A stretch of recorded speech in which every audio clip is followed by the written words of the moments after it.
ভিডিওটা শেষ পর্যন্ত দেখো, কারণ আজকে মোটুর বিয়েতে এমন কাণ্ড হবে তোমরা কেউ কল্পনাও করতে পারবে না। দেখছো আমার বন্ধু পাতলু বিয়ে করে ফেলেছে। এটা নিয়ে এত শান্ত হ ভাই, এইবার যদি আমার বিয়ে না দাও তাহলে আমি বাড়ি ভেঙে ফেলবো। বন্ধু তোর আইডিয়াটা কিন্তু দারুণ। হ্যাঁ দারুণ। দে এবার আমাদের টাকা দে। হ্যাঁ টাকা দে। মোটু ভাই আমার টাকা কই?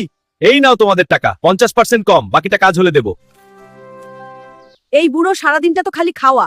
বাড়িতে যে একটা যুবক নাতি আছে, ওর কি বিয়া করাতে হবে না? হ্যাঁ রাগ কোস না, মনে হয় আইডিয়া কাজে লাগছে।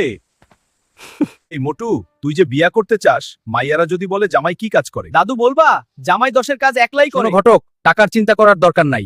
আমার নাতি মোটুর জন্য একটা ভালো মেয়ে খুঁজে 1 মাসের মধ্যে বিয়ে দাও। এই যে কদ্দুস ভাই, আপনার নাতির জন্য এই মাইয়াটা দেখছি। রূপে গুণে সব দিকে ঠিক আছে, মাইয়া সামান্য কালো। মোটু, তোর শরীর আজকে ডায়মন্ডের মতো ঝকঝক করে। আমার নাতি ভাইয়ার বিয়া বলে কথা। গেলাম বিয়া করতে। যা নাতি ভাই যা, দোয়া করি যাতে তোর মনের আশা পূর্ণ হয়।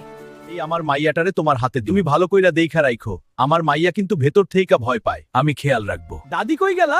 দেখো তোমার নাতি বউ আনছি, একদম টুকটুইকা। বাহ নাতি ভাই, তুই কিন্তু জিতছস।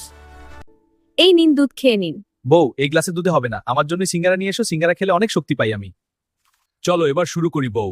হ্যাঁ চলো শুরু করি। আমার এত ঘুম পাচ্ছে কোন রে।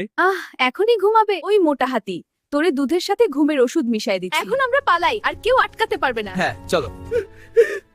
আমার বউ নাই, আমাকে থুইয়া পালায় চলে গেল। আমার কপালে আর এই জীবনে বিয়া করা হলো না।